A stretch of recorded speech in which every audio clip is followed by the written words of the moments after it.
전라도 광주의 괴담. 광주광역시에 대주라는 이름을 가진 오래된 아파트가 있습니다. 몇 년 전의 일인지는 확실히 모르지만 이 아파트에 어느 동 11층에 김현태라는 고등학교 2학년 남학생이 살았답니다. 어느 해 여름방학이었죠. 김현태는 외출을 했다 집으로 돌아오다 우편함을 살피게 되었습니다. 전화요금 고지서 같은 우편물이 몇 개 들어있는 우편물을 챙기던 김현태는 옆집 우편함에 예쁜 꽃무늬 편지가 들어있는 것을 보았습니다. 연애 편지임을 한눈에 알아본 연태는 호기심이 생겼습니다. 옆집에도 고등학교 2학년쯤 되는 여학생이 있었는데 그 여학생에게 온 편지가 틀림없다는 생각이 들었습니다.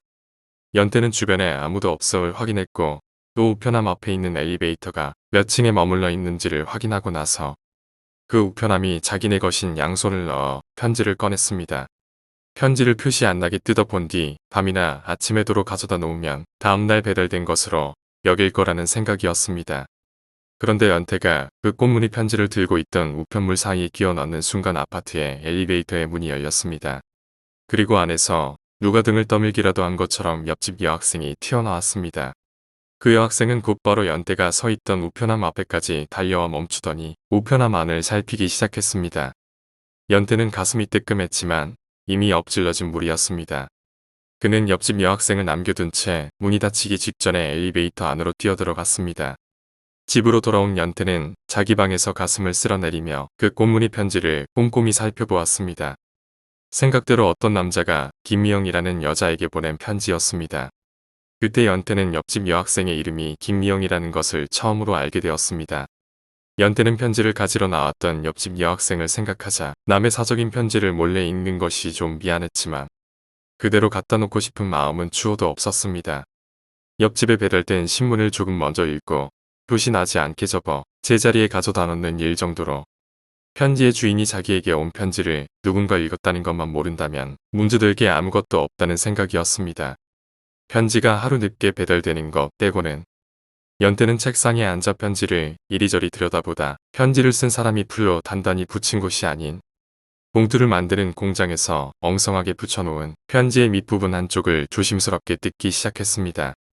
회를 뜨듯 풀로 붙여져 있는 종이와 종이 사이를 날카로운 칼로 그어가며 조심. 일이 순조롭게 진행되어 조금만 하면 편지지를 빼낼 수 있을 만큼 편지 봉투를 뜯었을 때 연태는 콧속이 가려운가 싶더니 갑자기 재채기를 했습니다. 갑자기 터져나온 재치기인지라 연태는 참을 틈도 없이 연속으로 2번의 재채기를 했는데 재채기가 끝내고 감았던 눈을 떠보니 편지 봉투의 귀퉁이가 찢어져 있는 것이었습니다. 재채기를 할 때 손이 떨려 그만 잡고 있던 편지 봉투가 찢어지고 말았던 겁니다. 찢어진 부분은 편지 봉투의 아주 일부분이었지만 찢어진 곳을 감쪽같이 풀로 붙일 수는 없었습니다. 편지는 손으로 쓴 것이었습니다. 내용은 간단하게 답장 늦어서 미안하다. 내 편지 받고 많이 생각했다. 나 역시 너를 사랑한다. 8월 5일 저녁 6시에 너희 집 앞에 있는 빵집으로 나와라. 이게 내용의 전부였습니다. 생각했던 것처럼 낭만적이지도 않았고 은밀한 내용도 없었습니다. 연태는 편지를 다시 갖다 놓으려고 찢어진 부분을 정성껏 풀로 붙여보았습니다. 그러나 찢어진 부분은 얇은 종이가 찢어졌을 때처럼 종이의 면을 겹치지 않고는 풀로 붙일 수 없는 부분이었습니다. 연태는 편지 봉투를 겹쳐 붙였던 부분을 다시 떼어냈습니다. 그렇게 붙이고 보니 찢어진 상태로 그냥 두는 것보다도 더 어색했기 때문입니다. 연태는 이러지도 저러지도 못할 상황이었습니다. 찢어지고 또 풀로 붙였다. 다시 떼어난 흔적이 역력한 편지를 그대로 가져다 놓을 수도 없었고 그렇다고 편지 봉투를 사다 필적을 흉내내어 소임도 지키지 않은 편지를 갖다 놓을 수도 없었습니다. 연태는 만약 옆집 여학생이 누군가 자신의 편지를 개봉해 읽은 것을 알게 된다면 분명 자신을 의심할 것이라 생각했습니다. 결국 그 편지는 연태의 참고서 사이에 끼워져 책꽂이에 꽂히고 말았습니다. 휴지통에 버리자니 양심이 찔리고 갖다 놓자니 자신이 의심을 받을 것 같아 이러지도 저러지도 못한 것이었죠. 그런데 3일 정도 지난 저녁 무렵 연태는 밖에서 들려오는 시끄러운 소리를 들었습니다. 사람들이 뭐라고 외치는 소리, 모여서 떠대는 소리, 앰뷸런스 사이렌 소리. 아파트의 베란다로 나가 밑을 내려다보니 많은 사람들이 모여 웅성거리고 있었는데 그들의 한쪽에 피투성이 여학생이 엎어져 있었습니다. 멀리서 보기에도 몹시 끔찍한 몰골이었습니다. 머리는 두개골이 파열되어 뇌조직이 밖으로 드러나 있는 것 같았고 얼굴은 한쪽이 완전히 뭉그러진 것 같았습니다. 그런데 그 여학생이 바로 연태가 편지를 훔쳤던 옆집 여학생이었습니다. 이유는 확실히 밝혀지지 않았는데 분명한 것은 자살이었습니다.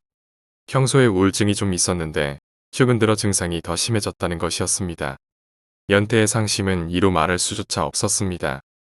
옆집 여학생을 자기가 베란다에서 떠민 것만 같았습니다.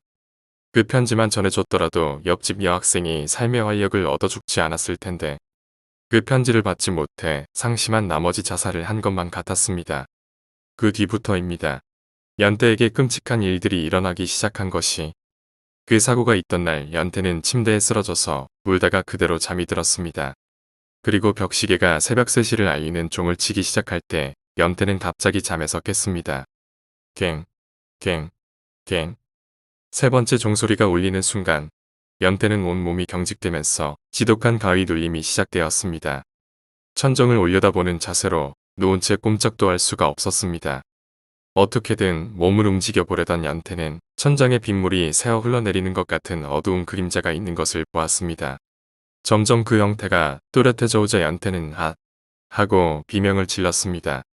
하지만 마음속에서 지른 비명이었습니다. 천장의 그 뭉그러진 덩어리는 바로 자살한 옆집 여학생이었던 것입니다. 피로 얼룩진 붉은색 잠옷을 입은 채로 천장에 낀 듯이 붙어있는 옆집 여학생. 십자가에 못 박힌 예수님처럼 벌리고 있는 팔은 뒤틀려 있었고 오른쪽 다리는 부러져 누런 뼈가 허벅지를 뚫고 튀어나와 있었습니다. 아스팔트에 긁히고 깨어져 형체가 명확하지 않은 얼굴은 중증 지체장애자처럼 뒤틀린 듯이 옆쪽으로 돌리고 있었는데 눈만은 연태를 노려보고 있었습니다. 긴 머리카락과 스커트는 중력의 영향으로 침대 위에 누워있는 연태를 향해 늘어져 있었는데 그 머리카락을 타고 뭔가가 한 방울씩 똑똑 떨어져 내렸습니다. 그 떨어진 차가운 액체가 연태의 입가로 흘러들었는데 찝찝한 맛, 바로 골수가 섞인 피였습니다. 눈을 감을 수도 비명을 지를 수도 없는 상황. 온몸에서 식은 땀이 비오듯 흐르고 정신이 아득해지고 미칠 것 같은 상태가 얼마나 계속되었을까. 벽시계가 5시를 알리자 5번째 종소리와 함께 말 한마디 없던 여학생이 천장에서 스르르 사라지고 그제서야 연태도 몸을 움직일 수 있었습니다. 그 후로 연태는 매일 밤 3시면 얼굴을 알아볼 수 없는 고깃덩어리 인간과 만나야 하는 일이 계속되었다고 합니다. 누구에게 말도 못하고 옆집 여학생의 원귀에서 벗어나기 위해 교회와 절과 성당을 닥치는 대로 드나들고 잠자리를 옮겨도 봤지만 아무 소용이 없었다고 합니다. 저는 김현지고 모 대학 1학년생입니다. 저는 어떤 인터넷 회사의 공짜 메일을 사용하는데 어느 날 메일 계정을 열어보니 용서해 주세요 하는 편지가 와 있었습니다. 보낸 사람은 못 보던 아이디였습니다. 처음에 저는 광고 메일인 줄 알았습니다. 요즘은 광고 메일이 별난 제목으로 다 오니까요. 누가 보낸 무슨 편지인지 모르니 저는 열어보지 않을 수 없었습니다. 열어보니 이런 내용이 있더군요. 미영아, 안녕. 날씨가 꽤 덥지. 보낸 편지 잘 받았다. 답장 늦어서 미안하다. 내 편지 받고 많은 생각을 했다. 자세한 얘기는 만나서 하기로 하고 지금 내가 할 수 있는 얘기는 나 역시도 너를 너무 사랑한다는 거다. 8월 5일 저녁 6시에 너희 아파트 입구에 있는 빵집으로 가겠다. 만나서 좋은 얘기 많이 하도록 하자. 널 사랑하는 현수가. 이것이 장미영님에게 온 편지의 내용입니다. 제가 편지를 훔쳐 못 읽게 해서 너무너무 죄송합니다. 날마다 눈물을 흘리며 반성을 하고 있습니다. 이미 벌어진 일이라서 제가 반성을 하고 사과를 한다고 바뀌는 것은 없겠지만 저의 후회와 사과가 진심이라는 것은 미영님이 더 잘 아실 겁니다. 정말 죄송합니다. 죄송합니다. 죄송하다는 말밖에는 쓸 줄 모르는 제 손이 너무 원망스럽군요. 죄송합니다. 부디 좋은 곳으로 가시길 기원하고 또 기원합니다. 제발 용서해 주십시오. 그리고 이제 제발 그만 모습을 드러내 주십시오. 저를 불쌍히 여겨 용서해 주시고 제발. 저는 이상한 편지도 다 있구나 하며 누군가 주소를 잘못 입력해 엉뚱한 곳으로 배달된 편지거니 생각했습니다. 그런데 그날 밤 저는 잠을 자다 눈을 떴는데 위에서 말한 것과 같은 상황이 벌어진 겁니다. 그 뭉그러진 얼굴, 한이 서린 그 눈빛. 그 일은 생각도 하기 싫습니다. 바보 같은 저는 연속으로 3일 동안이나 끔찍한 웃기에 시달리고 나서 가위 눌림에서 벗어날 수 있다면 지푸라기라도 잡고 싶은 심정이었기에 그 편지가 원인이 아닐까 의심을 하기 시작한 거죠.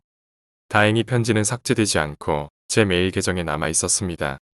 저는 편지를 보낸 사람의 주소로 답장을 썼습니다. 당신의 편지를 받은 뒤부터 밤마다 끔찍한 일이 일어나고 있다. 그 편지에 무슨 사연이 있는지 알고 싶다. 한번 통화를 하자. 그리고 제 휴대폰 번호를 적어 편지를 보냈습니다. 그랬더니 2시간쯤 지나 전화가 걸려왔습니다.